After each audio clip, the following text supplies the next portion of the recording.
The United States government spent the entire decade of the 1940s telling Americans what they could eat, how much of it they could have, and where it had to come from.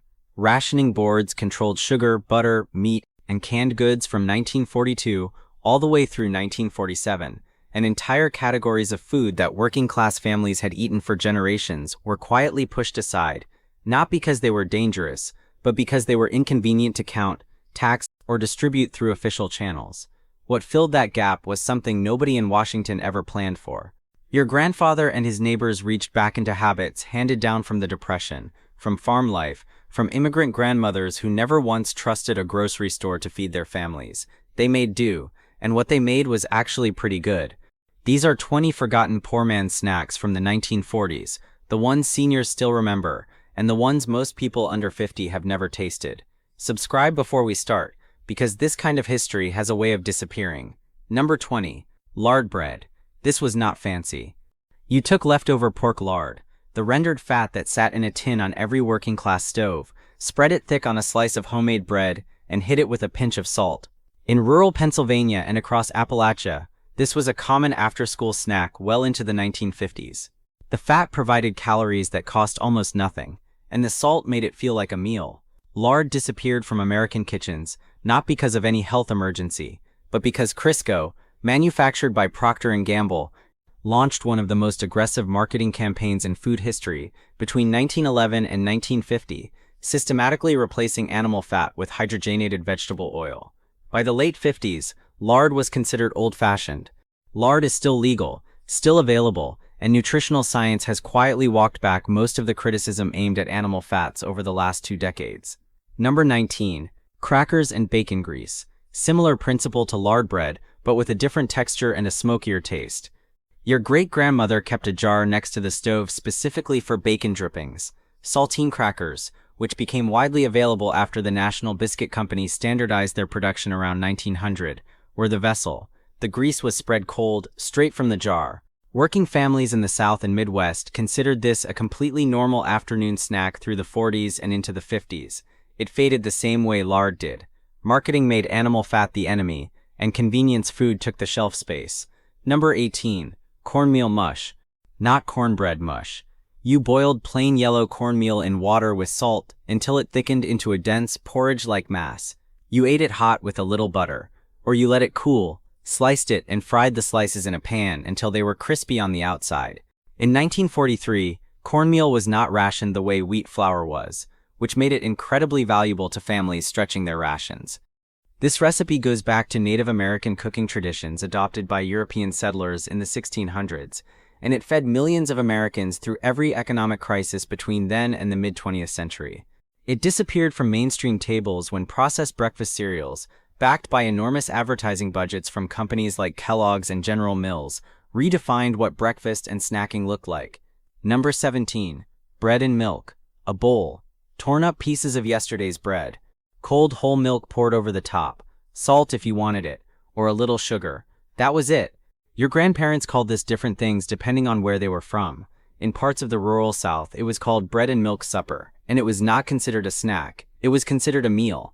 In the 1940s, whole milk was still being delivered by local dairies in glass bottles across most of American cities and towns, and the milk was real, full fat, not homogenized the way it is now. This meal required no heat, no preparation, and almost no money. It faded not because of regulation, but because refrigerators became standard in American homes through the late 40s and 50s, and with refrigeration came the expectation of more proper food at every sitting. There is something worth saying here. The entire system of snack food as Americans know it now, the plastic bags, the shelf-stable crackers, the single-serve packaging, was built during and after World War II by corporations who understood that rationing had broken old habits. When rationing ended in 1947, people were hungry for convenience. Campbell's, General Foods, and Nabisco were ready. They did not just fill a gap. They manufactured a dependency, and they lobbied Washington to build a regulatory system around their products, one that made homemade, foraged, and locally produced food harder to sell and harder to share. That is not a theory. That is documented in the legislative history of the Federal Food, Drug, and Cosmetic Act amendments, passed through the 1950s and 60s. Number 16. Fried salt pork and biscuits. Salt pork, cured. Heavily salted pork belly or fatback, was a pantry staple in the rural South, Appalachia, and the Midwest throughout the 40s. You sliced it thin, fried it in a cast iron pan, and ate it with a plain biscuit you made from scratch with lard and flour. No fancy ingredients. The whole thing cost almost nothing. Salt pork was not rationed during the war, which made it a critical protein source for families in areas where fresh meat was scarce or too expensive. It faded from view as refrigeration made fresh pork affordable year-round, and the processed meat industry, led by companies like Hormel and Swift, pushed canned and packaged products into every grocery store. Number 15. Dandelion green sandwiches. Before the post-war suburb covered every available lawn with chemically treated grass, dandelions were food. Young dandelion leaves, picked in early spring before they flower and turn bitter, were washed, dried, and stacked between 2 slices of bread with a swipe of mustard or vinegar. The leaves are high in vitamins A and C, and foraging them cost nothing. Rural families in the Midwest and Mid-Atlantic states did this regularly through the 1930s and 40s, as a seasonal ritual. The practice collapsed in the late 50s and 60s, when suburban lawn culture took hold, and pesticide use driven hard by Dow Chemical and Monsanto made most suburban dandelions unsafe to eat. Foraging is not illegal. In most places, picking dandelions on your own property is entirely legal, and the plants are still edible wherever they grow without chemical treatment. Number 14. Oatmeal cookies made with lard. Not butter, lard. The texture is different, slightly crispier at the edge, a little denser through the middle. Your great-grandmother would have made a sheet of these on a Saturday and kept them in a tin on the counter through the week. Rolled oats, lard, a little sugar, a little flour, and sometimes a handful of raisins if raisins were available. The recipe appears in the 1943 edition of The Joy of Cooking and in countless handwritten church cookbooks from that era. Butter replaced lard in baking through the 1950s for the same reasons it replaced lard everywhere else. Not science, not taste, but marketing. Number 13. Fried apple rings. Peel an apple, cut it into rings, fry those rings in a buttered or lard-coated cast iron pan until they soften and caramelize slightly, then hit them with cinnamon and a pinch of sugar. Done. This was a common autumn treat in apple-growing regions, Pennsylvania, Virginia, Ohio, the Carolinas, through the first half of the 20th century. Fall meant apples were cheap or free from backyard trees, and nothing about this recipe required much of anything from a store. It disappeared not through any ban, but through simple cultural drift. Snacking became synonymous with buying something pre-made, and the idea of standing at a stove to make a snack started to seem like too much trouble. Number 12. Pickled watermelon rind. The entire watermelon got eaten.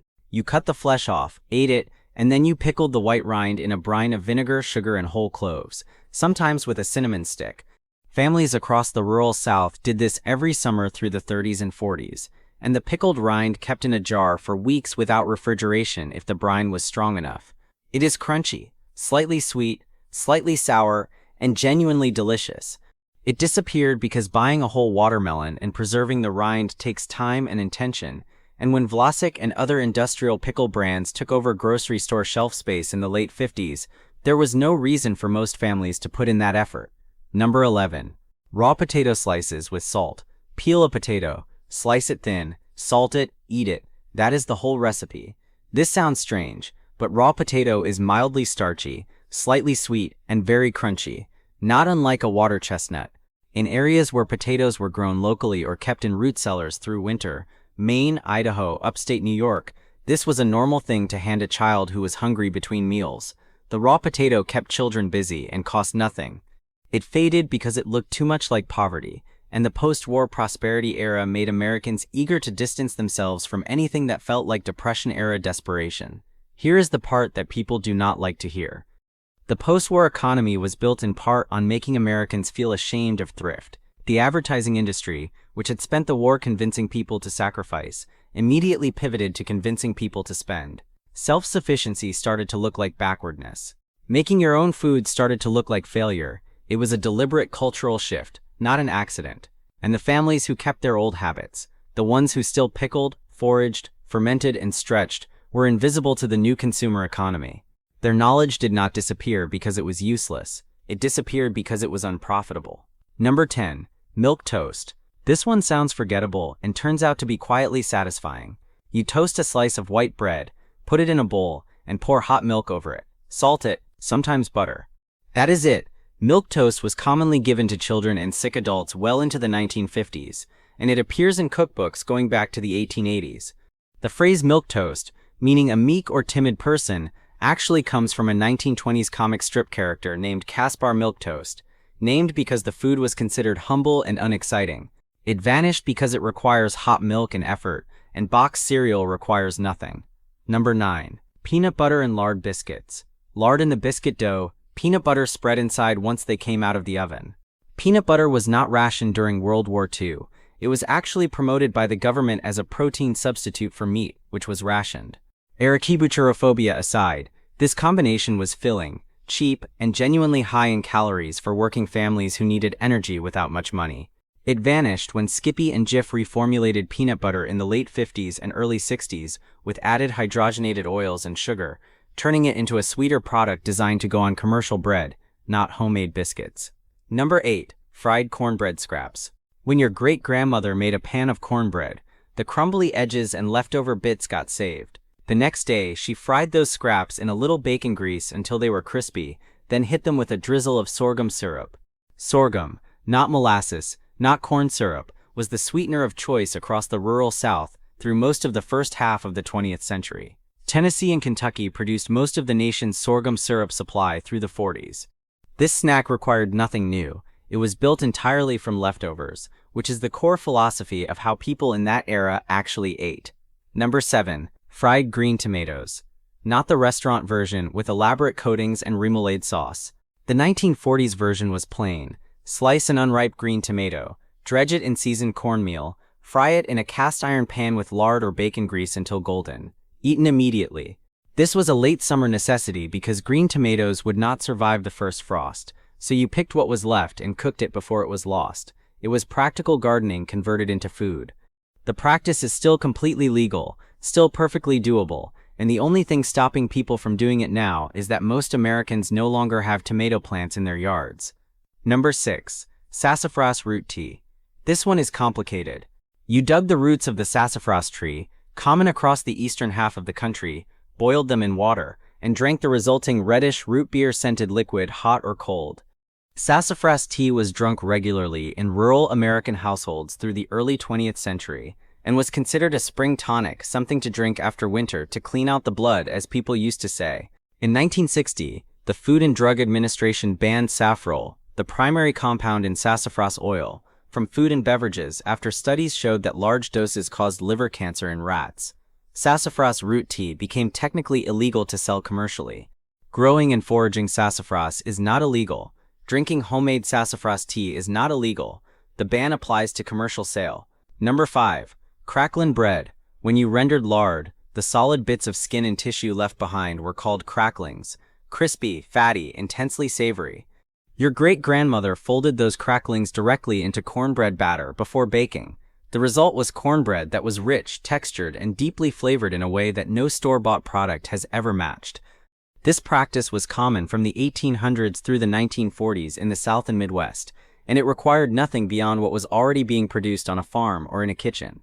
It disappeared when hog processing became industrialized and cracklings became a commodity rather than a byproduct. Number 4. Vinegar candy. This one surprises people. You boiled sugar and cider vinegar together until the mixture reached hard crack stage, about 300 degrees, then poured it onto a greased pan, let it cool, and broke it into pieces. The result was a hard candy with a sharp, tangy sweetness unlike anything sold commercially. Vinegar candy recipes appear in American cookbooks from the 1850s all the way through the 1930s, and homemade candy making was a completely normal household skill before packaged candy dominated. It faded because penny candy became so cheap and available after World War II that making your own seemed pointless. Number 3. Pot liquor and cornbread. Pot liquor is the liquid left in the pot after you slow-cook collard greens or turnip greens with a piece of salt pork for several hours. That liquid is dark, deeply savory, and packed with nutrients that cooked out of the greens. You drank it like a broth, or you crumbled cornbread directly into the bowl and ate the soaked bread with a spoon. This was a complete snack or light meal across the South, and it required nothing beyond what was already being cooked. Senator Huey Long of Louisiana once gave a speech on the floor of the United States Senate debating the proper way to eat pot liquor, whether to dunk the cornbread or crumble it. That actually happened, in 1931. The tradition is still alive in some households, though it is rare.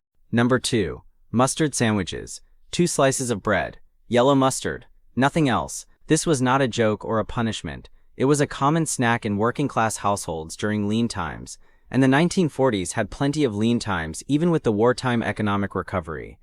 Yellow mustard cost almost nothing, bread cost almost nothing, and the result was sharp, salty, and satisfying enough to hold a child until dinner. Some families added a slice of raw onion if they had it. The mustard sandwich appears in oral histories from the Great Depression and shows up again in accounts from wartime families, stretching their rationed groceries as far as they could go. Number 1. Suet pudding. This is the oldest one on this list, and probably the most forgotten. Suet is the hard fat from around the kidneys of beef or mutton. In the 1940s, particularly in households with British, German, or Eastern European immigrant roots, suet was mixed with flour, a little sugar, dried fruit if available, and sometimes molasses, then wrapped in cloth and either steamed or boiled for several hours. The result was a dense, rich pudding that could be made without an oven, kept for days, and sliced and eaten cold as a snack. It appears in American cookbooks from the 1800s and was still common in immigrant households well into the mid-20th century. Suet itself is barely available in American grocery stores now. You have to ask a butcher specifically, because the industrial meat system discards it or renders it for other uses rather than selling it retail. What all 20 of these have in common is not poverty, it is knowledge. The people who made these things understood their ingredients, understood preservation, understood that waste was not an option. They did not have a philosophy of self-sufficiency, they simply had no other choice. And out of that necessity, they built a food culture that was creative, resourceful, and deeply connected to what was actually around them. The system that replaced it is not better, it is more convenient, and those are not the same thing.